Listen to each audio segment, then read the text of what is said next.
믿음의 고백을 하나님께 드림으로 말씀 앞에 나가도록 하겠습니다. 하나님, 나를 사랑하신다. 하나님, 내 인생에 크고 비밀한 계획을 가지고 계신다. 하나님은 오늘도 나와 동행하셔서 그 계획을 이루어 주신다. 아멘. 그렇게 될 줄로 믿습니다. 아멘. 잠언에 보면 지혜자가 오고 오는 세대의 성도들에게 무릇 지킬 만한 것보다 더욱 힘써 마음을 지키라, 이렇게 교훈하는 모습을 보게 됩니다. 이 말씀을 묵상하다 보면 우리의 마음이라는 게 참 이상하다는 생각을 하게 됩니다.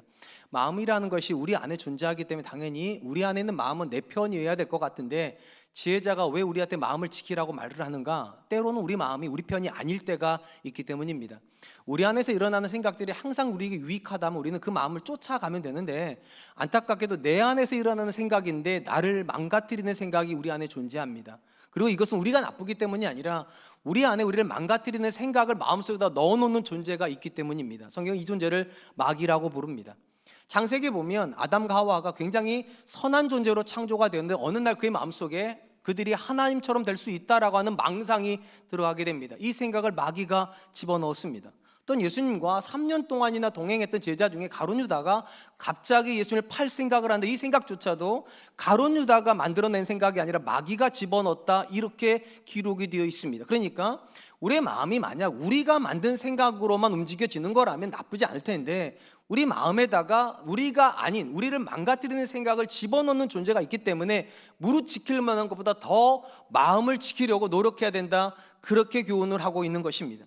오늘 우리가 살펴보게 될 본문의 말씀은 여호와의 영으로 붙잡혀 있던 삼손이 점점 하나님의 영이 아니라 자신의 생각에 붙잡혀서 타락해가는 모습을 우리에게 보여주고 있습니다. 저는 이 말씀을 중심으로 해서 우리 안에 있지만 우리를 무너뜨리는 잘못된 생각이 무엇인지를 같이 한번 나눠보려고 합니다. 사사기 저자는 삼손이 사사로서의 공적인 활동을 블레셋 땅에 내려가는 면서부터 시작을 했다라고 그렇게 기록을 합니다. 1절 2절 말씀입니다. 삼손이 딥나에 내려가서 거기서 블레셋 사람의 딸들 중에서 한 여자를 보고 올라와서 자기 부모에게 말하여 이르되, 내가 딥나에서 블레셋 사람의 딸들 중에서 한 여자를 보았사오니 이제 그를 맞이하여 내 아내로 삼게 하소서 하매, 삼손이 블레셋 땅에 내려갔을 때 우리 이런 생각을 하게 됩니다. 아마 전쟁의 준비를 하기 위해서 내려갔겠구나 생각을 하는데, 그러려고 내려간 것이 아니라 놀랍게도 그곳에서 삼손은 한 여자를 보기 위해서 내려갔고 그 여자에게 마음이 사로잡혀 버립니다. 그리고 이제 이스라엘 땅으로 돌아와서 자기 부모에게 말을 합니다. 내가 그 여자를 사랑하니까 그 여자랑 결혼하게 해주십시오. 삼손이 왜 이방인 여자와 결혼을 하려고 하는지는 추후에 우리가 살펴볼 것입니다만, 일단 기본적으로 이 짧은 정보 안에서 우리가 굉장히 놀라운 사실을 하나 발견하게 됩니다. 분명한 건 이스라엘은 지금 블레셋에게 외침을 당한 상태인데, 특이하게도 다른 나라가 외침을 할 때는 그처럼 고통스러워하고 그래서 하나님께 부르짖는데, 이상하게 블레셋이 이스라엘 침공할 때에는 이스라엘이 이 침략에 대해서 인식을 못하고 있고, 그렇기 때문에 괴로워하지 않으니까 하나님께 부르짖지도 않고 있다는 것입니다. 도대체 왜 이런 일이 벌어졌을까? 일단 이 본문만 잘 보아도 삼손은 블레셋으로부터 이스라엘을 구원해내기 위해서, 정확히 말하면 블레셋을 무너뜨리기 위해서 세우신 사사인데도 삼손이 지금 블레셋에 마치 여행을 가고 있는 듯한 느낌입니다. 그 땅을 구경하러 갔고 그 땅에 있는 여자들을 보다가 갑자기 마음이 움직여 버렸어요. 쉽게 말씀드리면 지금 삼손의 시대에 이스라엘 사람들과 블레셋의 관계는 독특하다는 거예요. 분명히 침략을 했고 외침을 받았는데 두 나라가 서로 교류를 하고 있습니다.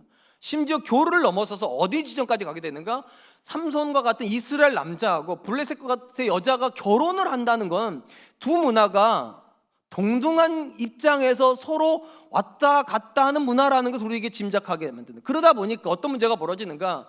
이스라엘이 자기들이 침략을 당하고 있다는 생각을 아예 못하고 있다는 것입니다. 이 부분에서 당신을 위한 사사기라고 하는 책을 쓰신 팀 켈러 목사님이 어떻게 정의를 냈는가? 블레셋의 침략은 독특하다는 것입니다. 칼과 창의 침략이 아니라 문화의 침략이었다고. 블레셋의 향락적 문화, 발전된 문화가 서서히 이스라엘 안으로 잠식 들어오면서 이스라엘은 자기들이 외침을 받고 있다고 못 느끼다가 어느 순간 예속이 돼버렸다는 거예요. 만약에 블레셋이 다른 나라들처럼 칼을 들고 창을 들고 와가지고 수탈을 하고 강탈을 했다면 이스라엘은 마음속으로 반감이 생겼을 것이고, 이 반감이 하나님을 찾는 통로가 됐을 터인데, 문화로 침략을 해오니까 동등해 보여요. 그러니까 적대적 관계가 형성이 되지 않아요. 심지어 교류를 하다 보니까 어떤 면에서는 블레셋이 이스라엘을 도와주고 있는 듯한 느낌까지 가지게 됩니다. 그러다 보니까 하나님께 태생적으로 나시린으로 선택받았던 삼손조차도 블레셋의 문화를 받아들이는데 거침이 없어요. 심지어 그 땅에 있는 여자를 자기의 아내로 받아들이는 것에 대해서 꺼리낌을 전혀 못 느끼고 있다는 거예요. 그래서 사실은 칼과 창의 공격보다 문화의 침략이 훨씬 더 무섭습니다. 오늘 본문 말씀을 중심으로 해서 저는 저와 여러분들 안에서 또 삼손 안에서 우리를 무너뜨리는 내부의 적이 무엇인가를 살펴볼 터인데, 첫 번째 적은 이런 것입니다. 세상에 대한 경계심이 없는 마음입니다. 삼손은 이상하게 블레셋에 대한, 특별히 블레셋 문화에 대해서 아무런 적대적인 마음이 없는 것 같습니다. 더 노골적으로 말하면 삼손은 블레셋의 문화를 좋아하고 즐기고 있는 것 같습니다. 삼손은 이상하게 블레셋을 굉장히 쉽게 생각하고 가볍게 여기는 경향이 있습니다. 단순히 말하면 블레셋의 문화를 얼마든지 즐기지만 내 믿음은 지켜낼 수 있다. 내가 그 땅에서 이방인 여자와 결혼하지만 내가 이방인화 되는 것이 아니라 내가 얼마든지 내 믿음으로 나를 지킬 수 있다. 우리 중에도 그런 분들 굉장히 많아요. 내가 세상의 문화를 즐기긴 하지만 나는 신앙 지켜낼 자신이 있다. 내가 비록 안 믿는 여자, 안 믿는 남편이랑 결혼을 하지만 얼마든지 내 믿음 가지고 내 남편, 내 아내를 복음화시킬 수 있다. 그렇기 때문에 자기 믿음에 대한 지나친 자신감이 세상 문화에 대해서 지나치게 오픈을 시키는 경향이 있습니다. 오늘 본문에서 삼손이 보여주고 있는 모습이 바로 그런 겁니다. 그는 블레셋 땅에 가서 한 여자를 만나고 그 여자를 사랑합니다. 결혼을 합니다. 그러면서 자신은 있는 것 같아요. 얼마든지 믿음 지킬 수 있다. 근데 이런 세상을 향한 경계심이 무너져 있는 삼손의 마음 때문에 결과적으로 삼손은 누구에게 발목 잡혀버리는가? 이방인 여자 드릴라에게 발목 잡혀버립니다. 블레셋의 칼 때문에 무너지는 게 아니고요, 블레셋의 많은 군대 때문에 무너지는 게 아니라 블레셋의 문화를 상징하는 드릴라라고 하는 여자 때문에 사로잡혀서 머리가 잘려버리고 이스라엘 역사에서 최초로 실패한 사사의 기록을 만들어버립니다. 삼손의 이야기가 우리에게 주는 가장 강력한 도전이 무엇입니까? 심지어 날 때부터 나시린으로 고발이 되고 성령에 사로잡혀져서 움직여지는 사람조차도 세상을 향한 경계태세가 무너지니까 믿음이 무너지더라는 것입니다. 성경 안에서 우리가 정말로 명심해야 될 명령 중에 다양한 명령, 이런 명령이 하나가 있어요. 세상이나 세상에 있는 어떤 것도 사랑하지 말라. 세상이나 세상에 있는 어떤 것도 사랑하지 말라. 이 말을 절대 오해하시면 안 돼요. 세상의 것이 나쁘니까, 다 나쁘니까 무조건 멀리해라, 그런 뜻이 아니에요. 이 자리에 계신 분들 중에 세상의 문화를 좋아하고 그걸 잘 쓰는 분들도 계세요. 예를 들면 7080 음악 어떻게 생각하세요? 들으면 죄송합니다, 이런 말씀을 평안하지 않으세요? 요즘 음악 들으면 너무 심란한데 7080 음악을 듣고 있으면 추억이 아른아른거리고 소녀적 감성이, 저만 그래요? 아무리 생각을 해보면 저는 그 음악이 나쁘다는 생각이 들지를 않아요. 잘 쓰면 정말로 우리 안에 우리의 영을 충만하게 해주고 우리 감성을 충만해 주는 그런 게 있는데, 문제는 무엇인가? 어느 순간 그런 음악을 계속 듣다 보면 문화가 더 넓어진다는 겁니다. 더 넓어지다 보면 좋은 것만 들어오는 것이 아니라 나쁜 게 들어오고, 나쁜 게 들어오다 보면 어떤 문제가 벌어지는가? 나쁜 걸 나쁘게 인식을 못한다는 겁니다. 그래서 사랑하면 경계할 수가 없어요. 그래서 성경 말하는 거예요. 나빠서 사랑하지 말라고 하는 게 아니라 그 안에 무서운 게 있는데 우리가 사랑하면 경계하지 않습니다. 그래서 사랑하고 세상을 사랑하면서 믿음을 지킬 수 있는 사람은 없어요.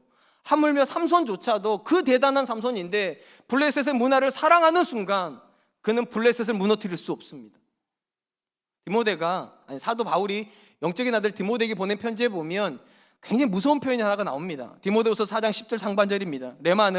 대만은 이 세상을 사랑하여 나를 버리고 데살로니가로 갔고, 대만은 이 세상을 사랑하여 나를 버리고 데살로니가로 갔다. 여기서 나오는 나는 사도 바울을 지칭을 하지만 궁극적으로는 복음을 말하는 거고 예수를 말하는 거고 교회를 말하는 겁니다.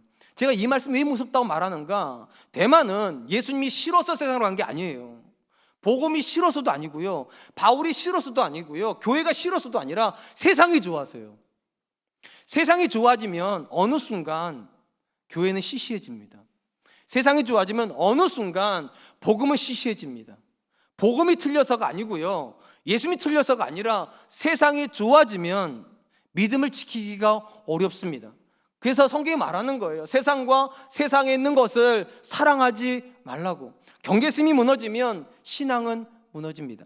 사도행전에서 교회가 처음 출범하고 그때로부터 거의 300년 동안 교회는 핍박의 시대를 살았습니다. 크게 두 집단으로부터 핍박을 받았습니다. 거의 70년 가까이 유대교로부터 핍박을 받았습니다. 왜냐하면 유대교가 예수 그리스도를 메시아로 인정을 안 하는데 교회가 예수님을 하나님의 아들 메시아로 인정하면서부터 그것 때문에 핍박을 받았습니다. 그리고 이 핍박을 누가 이어서 하기 시작하는가? 로마가 하기 시작합니다.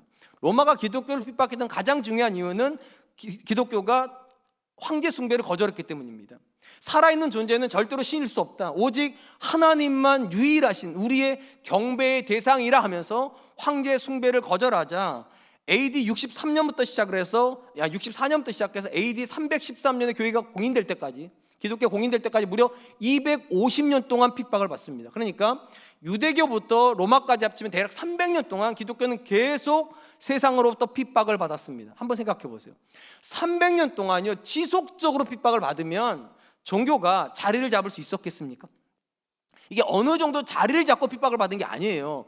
태생하는 순간부터 계속적으로 300년 동안 계속 짓밟혔는데, 상식적으로 생각을 해보면 교회는 존속하기 어려워야 될 것 같은데 놀랍게도 이 300년 동안 교회는 정말로 탁월한 신앙을 고백하기 시작합니다.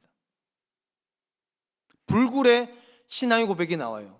그리고 핍박하면 핍박할수록 교회는 더 성장을 했습니다. 그래서 누군가가 이렇게 정의했어요. 기독교는 순교자의 피를 먹고 자란다. 핍박을 받았는데 오히려 교회가 더 부흥을 경험하게 돼. 왜 그러냐면 교회하고 세상이 부딪혀요. 그러니까 교회에 있는 사람이 세상에 있는 사람 사랑하지 않아요. 세상에 있는 사람들이 교회에 있는 사람 사랑하지 않아요. 적대적이다 보니까 어떤 일이 벌어지는가? 가장 기독교다운 것만 남습니다. 세상적인 게 못 들어와요. 가장 기독교적인 것만 남고, 가장 기독교적인 것 때문에 목숨을 거는 사람들이 나오자 세상에 있는 사람들이 이렇게 생각하는 거예요. 저들은 우리랑 다르다고. 도대체 너들은 기독교 안에는 무엇 때문에 자기 목숨까지도 버릴 수 있는가?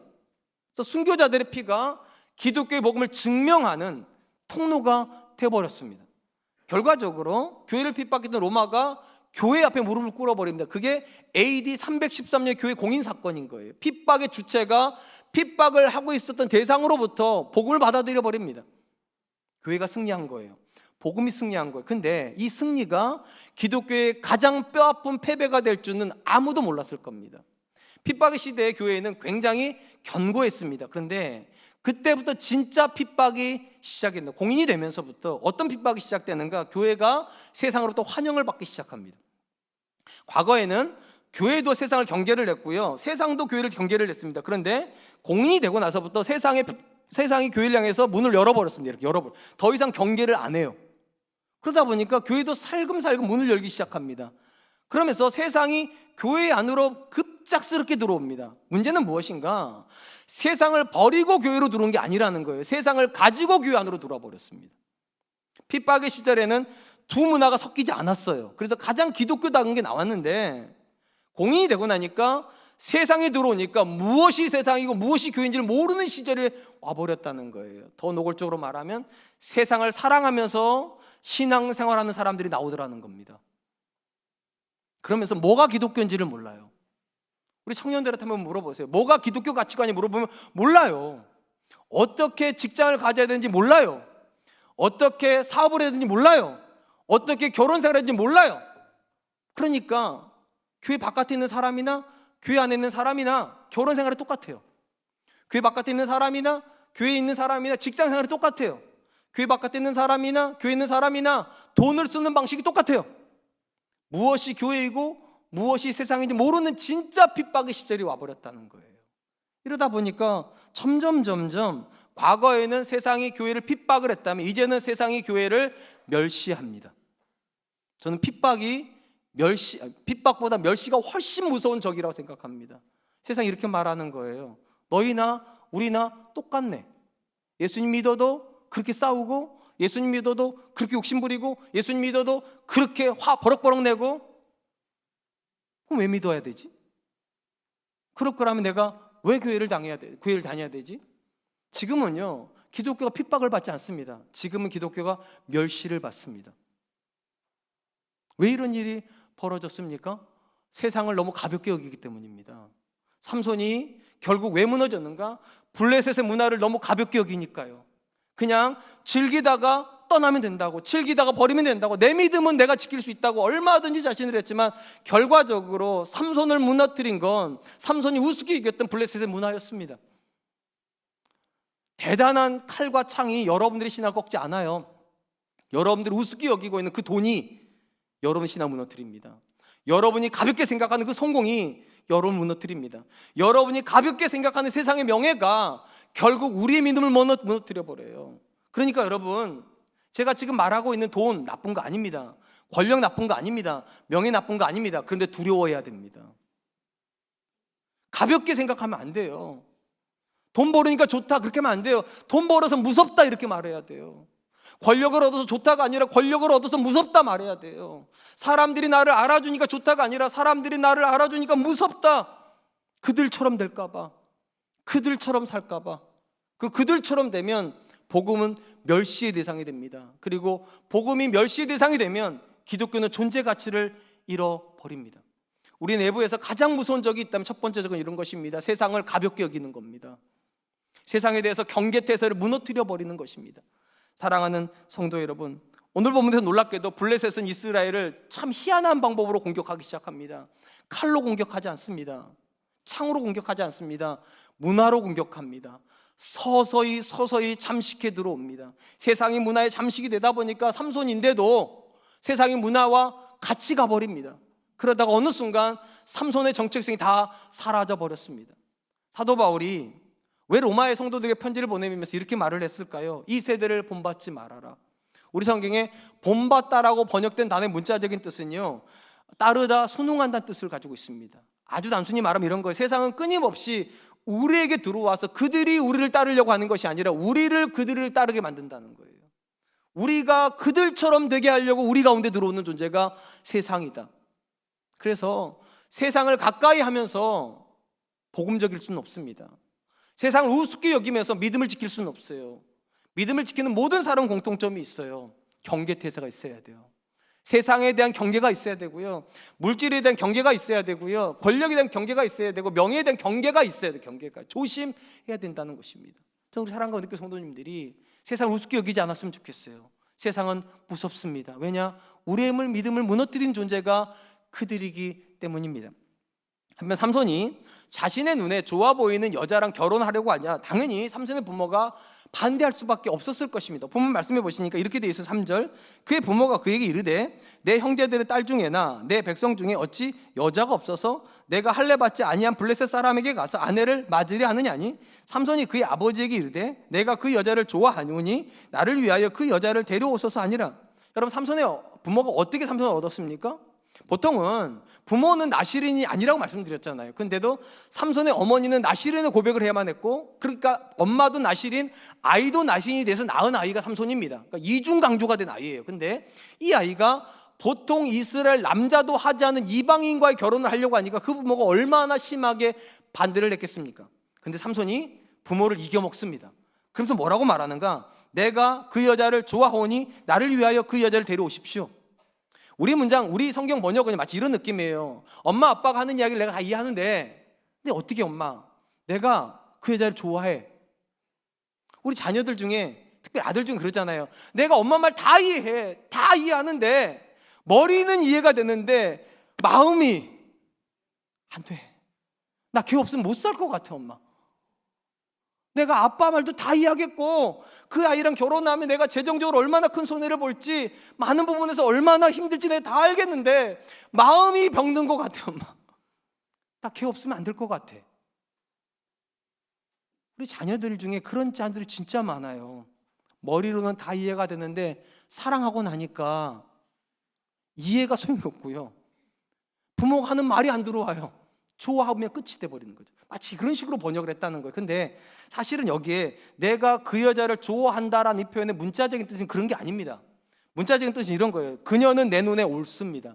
그녀는 내 눈에 옳습니다. 무슨 말인가 하면 아빠 엄마 눈에 그 여자가 틀린 것처럼 보여서 그 여자랑 결혼하면 안 된다고 말하지만 내 기준에 그 여자는 틀리지 않다고. 나는 그 여자랑 결혼해도 아무 문제가 없다고 느끼니까 엄마 아빠가 이해하시라고, 그러니까 데려오시라고. 삼손에게 있어서 가장 중요한 선택의 기준은 하나님 아닙니다. 심지어 믿음의 선배인 부모님도 아니에요. 자기 눈에 그 여자가 어떻게 보이냐예요. 그리고 내 눈에 그 여자가 아무 문제가 없고 그 문화가 아무 문제가 없으니까 괜찮다, 이렇게 말하는 것입니다. 제가 지금 강조하려고 하는 게 이것이에요. 삼손은 나실인인데 나실인답게 살지는 않습니다. 저는 이게 굉장히 위험하다 생각해요. 성도인데 성도답지 않게 사는 건 성도가 아닌 겁니다. 삼손이 그래요. 이런 모습은 계속 나와요. 그 다음 이야기가 이렇게 가잖아요. 삼손이 결국 부모를 이겨 먹습니다. 그래서 부모를 데리고 자기가 점 찍은 여자의 집으로 인사하러 갑니다. 인사하러 가다가 사자를 만나죠. 삼손이 어떻게 합니까? 여호와 영에 붙잡혀가지고 삼손이 사자를 찢어버렸어요. 찢어버렸어요.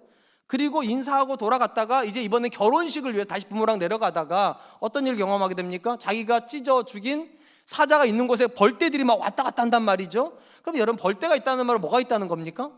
꿀이 있다는 거예요. 삼손이 호기심에 가봤어요. 진짜 가봤더니 진짜로 죽은 자기가 찢어 놓았던 사자 몸 안에 벌들이 꿀통을 만들어 놓고 거기 꿀이 들어가 있더라는 거예요. 그래서 삼손이 이걸 퍼서 먹고 가지고 와서 자기 부모에게 줬습니다. 우리 눈에는 아무 문제가 없어 보여요. 근데 삼손이 나실인이란 사실을 기억한다면, 또 성경 안에서 나실인에 대한 금지 조항이 무엇인지를 안다면 이건 굉장히 심각한 문제입니다. 민수기에 보면 금지 조항 중에 하나가 이렇게 기록이 되어 있습니다. 민수기 6장 6절 말씀. 자기의 몸을 구별하여 여호와께 드리는 모든 날 동안은 시체를 가까이 하지 말 것이요. 이게 나실인 규정입니다. 하나님 앞에 자기를 들여서 생명의 충만으로 계시는 하나님 가운데 있는 사람은 생명이 끝나서 생명이 없는 사망의 사체들을 가까이 하면 안 된다고. 나실인은 반드시 하나님 곁에 있기 때문에 죽은 것은 가까이 하면 안 된다고. 그런데 삼손이 지금 죽은 걸 가까이 할 뿐만 어떻게 해서 만집니다. 심지어 그 안에 있는 꿀까지 떠다가 먹습니다. 하나님이 뭐라고 말하든지 간에 삼손은 내 눈에 괜찮으면 괜찮은 거예요. 나실인인데 전혀 나실인답지 않게 삽니다. 제가 오늘 본문에서 두 번째로 삼손의 내부에 존재하고 또 우리 안에 존재하는 나를 무너뜨리는 두 번째 적은 무엇인가? 외식적인 삶입니다. 외식적인 삶이요. 이 사사기 13장부터 16장까지가 삼손에 대한 기록인데요, 이 삼손의 기록을 끌고 가는 가장 메인 테마는 절대로 삼손의 나실인의 정체성은 아닙니다. 그럼 뭐가 끌고 가는가? 삼손의 충동, 삼손의 욕망이 끌고 갑니다. 참 신기하게도 삼손은요, 나실인인데도 굉장히 충동적입니다. 어느 정도로 충동적이냐? 눈에 들어오면 해야 돼요. 생각이 나면 말해야 돼요. 가지고 싶으면 가져야 돼요.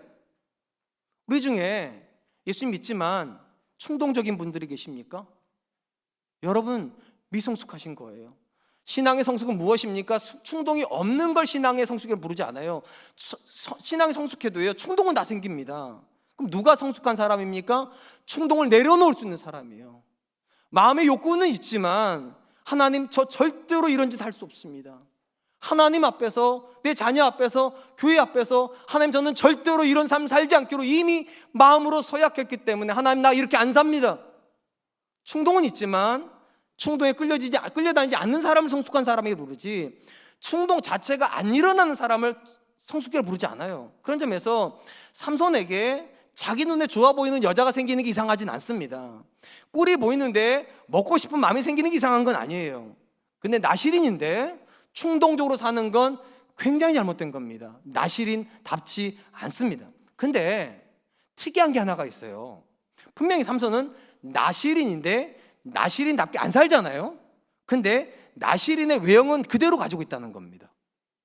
삼손이 나실인처럼 안 살면, 제 생각엔 그래요, 이방 땅에 주로 살면 머리 자르는 게 맞거든요. 근데 삼손은 머리 안 자릅니다. 나실인처럼 여전히 머리 기르고 있습니다. 심지어 삼손이 가까이 하는 여자들이 어떤 여자로 되어 있습니까? 성경에 기생이라고 되어 있습니다. 우리 생각에 기생하면 어디에 주로 있습니까? 안 가셔서 잘 모르시잖아요, 그죠? 술집에 주로 있잖아요, 그죠? 저도 안 가봤어요, 여러분. 의심하지 마세요. 누가 봐도 기생하면 술집에 있고 술 먹다가 만나고 뭐 이러는 거잖아요. 그런 여자들 기생이라 부르지 일반 가정에서 자라는 정상 그런 게 아니란 말이에요. 그러니까 삼손이 분명히 기생을 만났다면 우리는 생각하기에 술 먹고 음란한 행동하고 이랬을 거라 생각하는데 사사기 13장 16장까지 아무리 읽어보세요. 삼손이 술 먹었다는 기록이 있나? 그건 술 안 먹습니다. 왜 안 먹습니까? 나실이니까. 참 신기하게 나실인답게 안 살면서 나실인이 해야 되는 일들 다 하고 있어요. 머리 안 잘라요. 술 안 먹어요.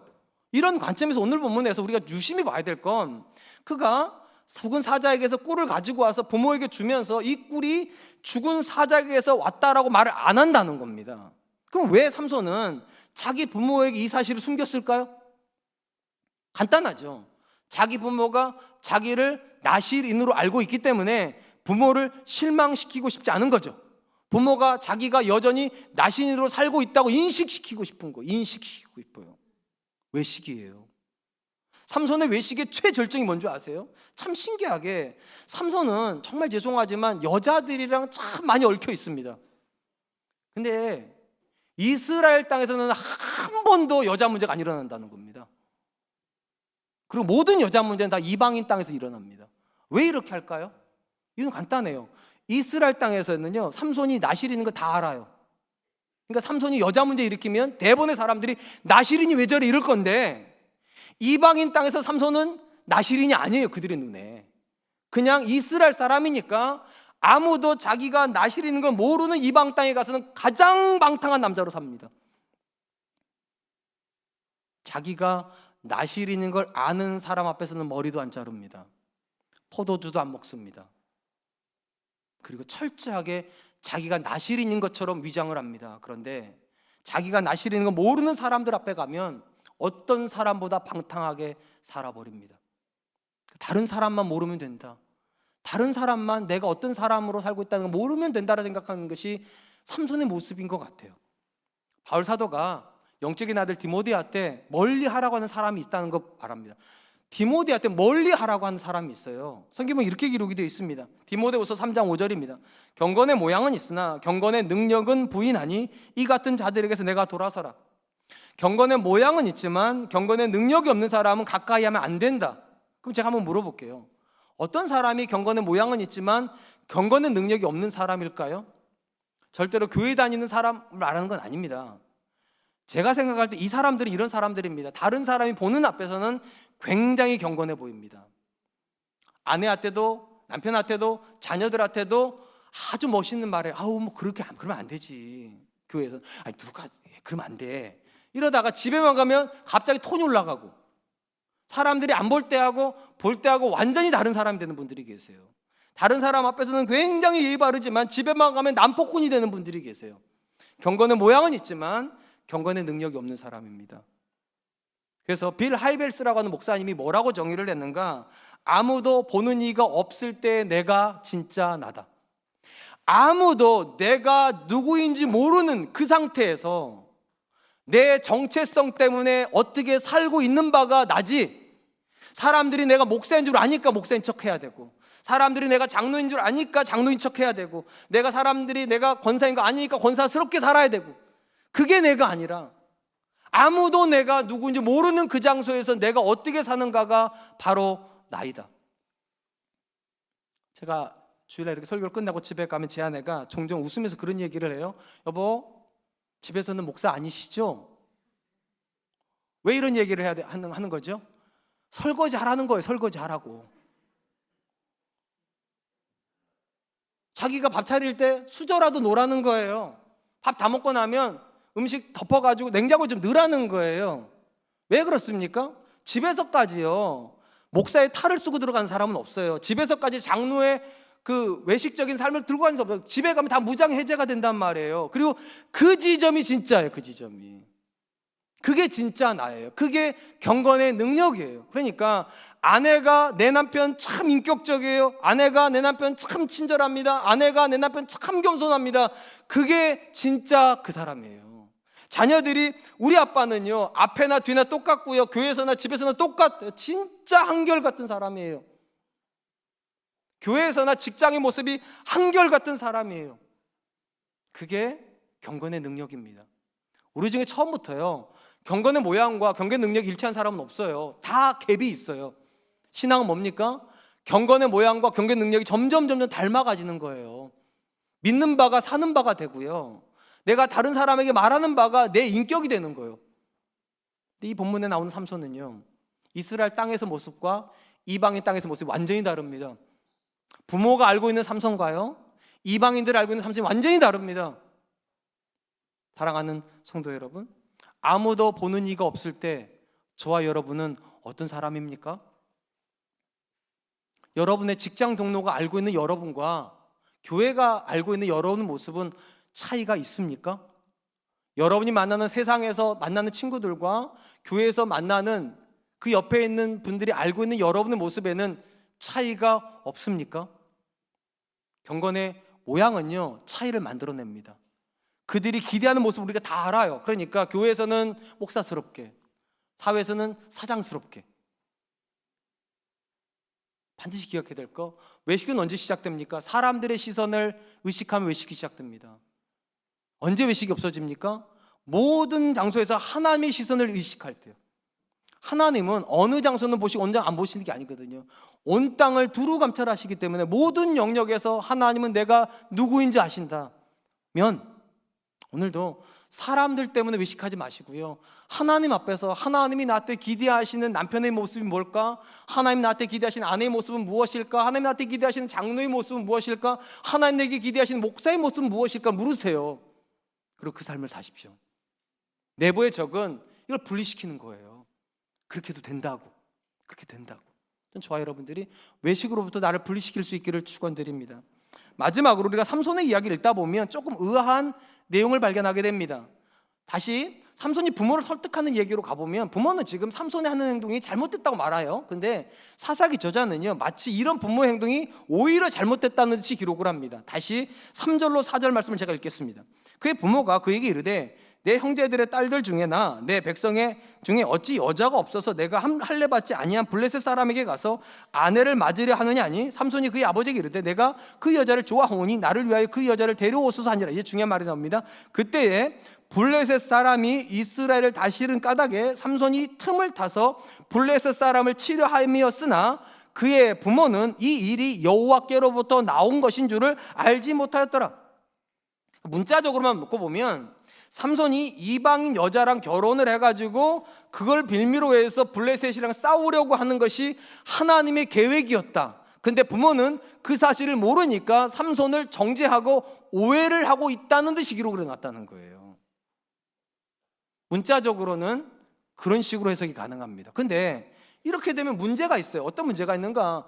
심지어 이스라엘의 보편적인 일반적인 남자도 이방인들과 결혼을 금지하신 분이 하나님이신데, 태생적으로 거룩하고 구별하신 삼손, 나실인 삼손으로 하여금 이방인 여자랑 결혼을 시켜서 그걸 통해서 전쟁을 하게 하신다? 이게 하나님의 계획이었다? 이게 하나님 뜻이었다? 앞뒤가 안 맞아요. 앞뒤가요.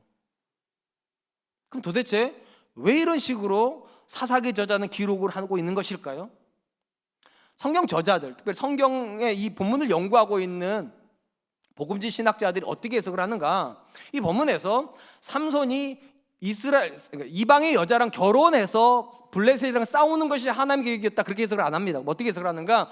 하나님이 삼손을 통해서 블레셋으로부터 건져내시는 것이 하나님의 계획이었고, 이 하나님의 계획을 성취하기 위해서 때로는 하나님께서 삼손의 나쁜 마음조차도 쓰셨다.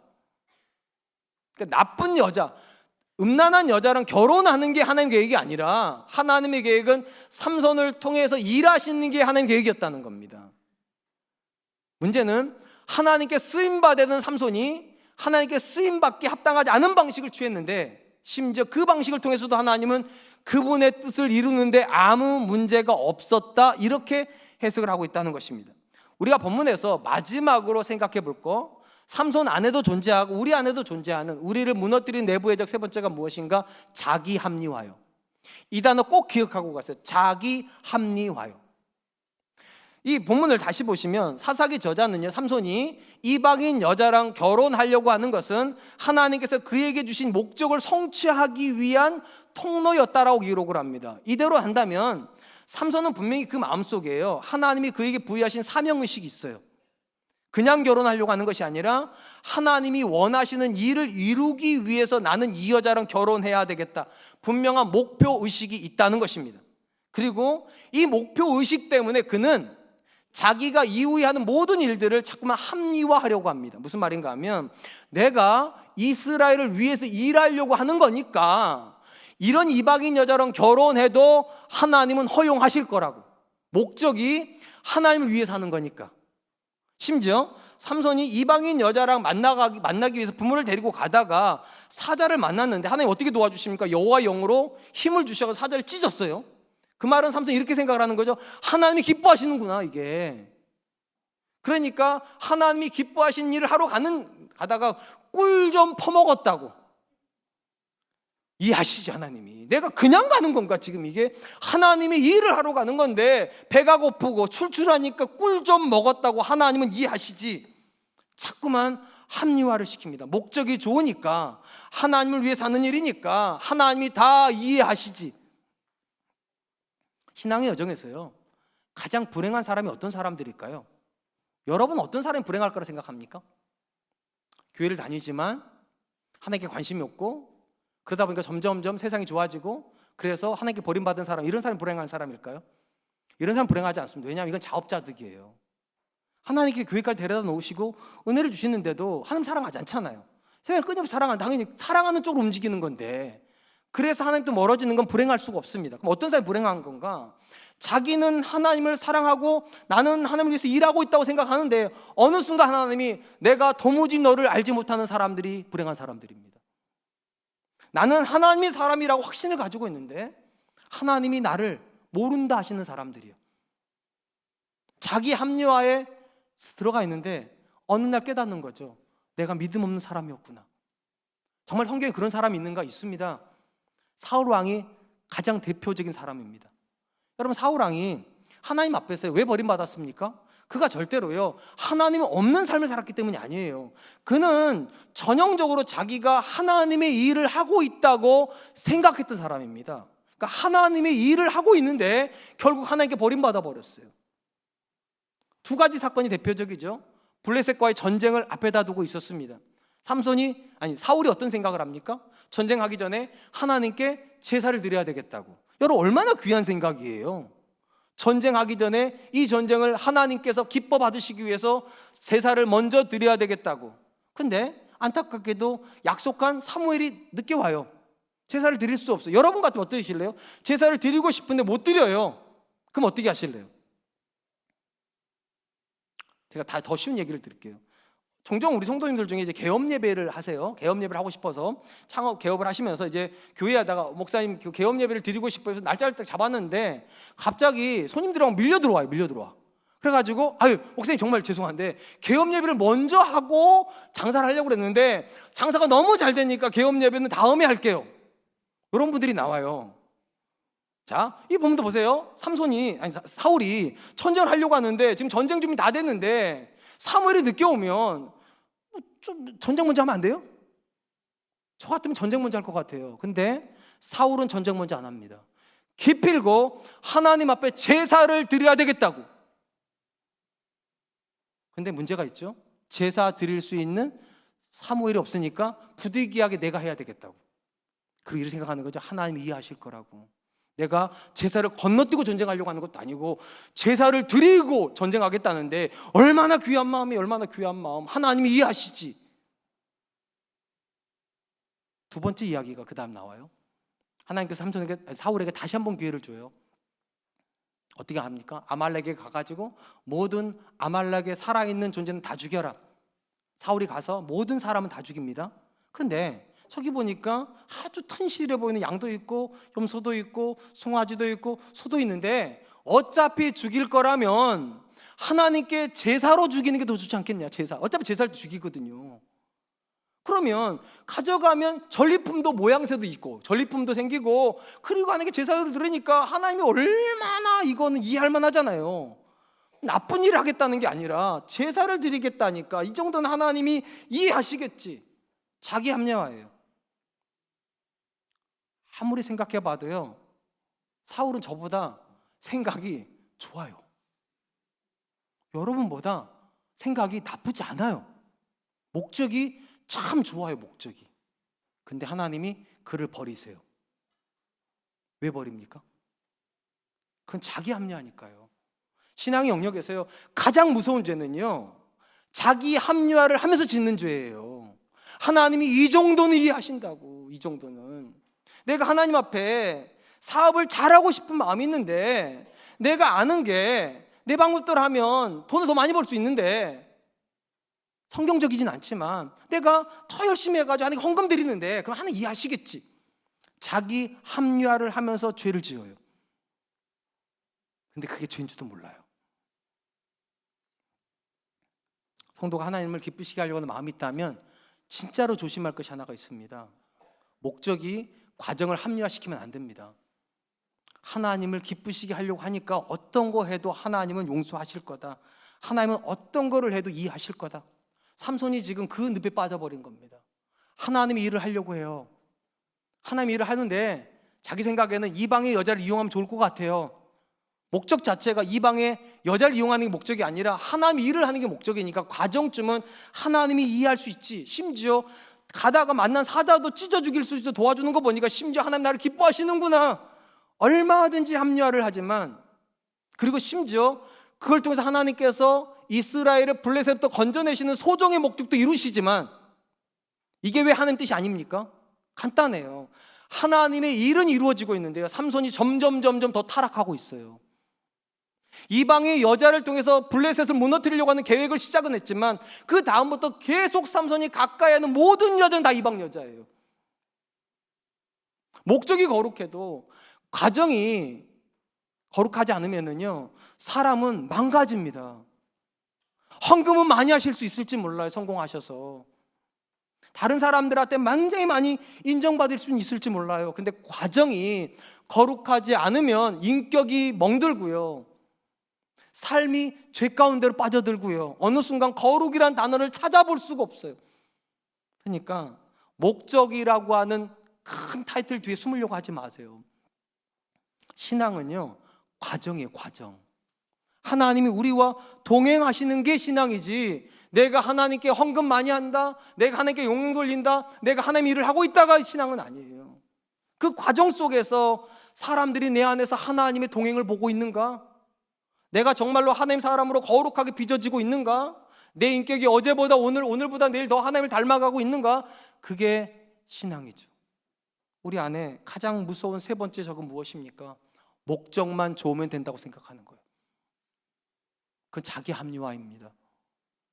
사랑하는 성도 여러분, 신앙의 여정에서 정말로 조심해야 될 거, 목적이 좋다고 생각될 때요, 조심하세요. 목적만 좋으면 우리는 이상하게 수단과 방법을 안 가리려고 합니다. 또한 내가 하려고 하는 일이 잘 되고 있을 때 진짜 조심하셔야 돼요. 우린 착각해요. 잘 되면 하나님 기뻐하시나 보다고. 그거 다 자기 합리화예요. 진짜 중요한 건 끊임없이 물어봐야 돼요. 내가 정말 주를 기쁘시게 하려고 하는가? 그리고 내가 일하고 있는 이 방식이 진짜 하나님이 기뻐하시는 방식이 맞나? 그래야 일을 이루어 놓고 안 망가져요. 삼손은요, 블레셋으로부터 이스라엘을 일정 부분을 구원해냅니다. 그리고 망가집니다. 왜냐하면 과정이 건강하지 않으면 사람은 무너지기 때문입니다. 사랑하는 성도 여러분, 이제 말씀을 맺으려고 합니다. 우리를 무너뜨리는 적은요, 우리 바깥에만 있지 않습니다. 우리 안에 있어요. 우리 마음에서 떠오르는 생각들이 우리를 무너뜨립니다. 그 세 가지를 제가 말씀드렸어요. 첫 번째, 세상을 가볍게 여기는 거예요. 가볍게 여기는 거. 돈과 성공과 그다음 명예를 가볍게 여기는 거예요. 사실 무서운 건데 그게. 두 번째, 사람들의 시선을 자꾸만 의식하는 거예요. 그 외식이에요. 하나님의 눈에 내가 어떤 사람인지를 물어야 돼요. 마지막 세 번째, 목적에만 집착하는 거예요. 아니에요. 과정이 신앙이에요. 과정이. 하나님 앞에 과정이 거룩하지 않는 사람은 목적조차도 거룩하게 안 쓰입니다. 나중에. 전 저와 여러분들이 우리 안에서 일어나는 이 내부의 적을 무너뜨리고 하나님이 기뻐하시는 삶을 살 수 있기를 주님의 이름으로 축원드리겠습니다. 이 시간 주신 말씀을 기억하면서 세 가지를 위해서 같이 한 번만 기도하도록 하겠습니다. 첫 번째, 하나님 세상을 가볍게 여기지 않게 해주시고 하나님 두려워하게 해주십시오. 경계할 수 있도록 주님 도와주십시오. 두 번째로 하나님, 다른 사람의 시선 앞에 내가 어떤 사람인가가 아니라 하나님의 시선 앞에 내가 어떤 사람인지 날마다 묻는 사람 되게 하여 주십시오. 마지막 세 번째, 목적만 좋은 걸 묻는 사람이 아니라 과정이 어찌한지를 묻는 사람 되게 해주시고 하나님 앞에 거룩한 동행을 살아내는 사람들 될 수 있도록 주님 도와주시옵소서. 우리 같이 한번만 기도하겠습니다. 기도합니다. 사랑하는 하나님 감사합니다.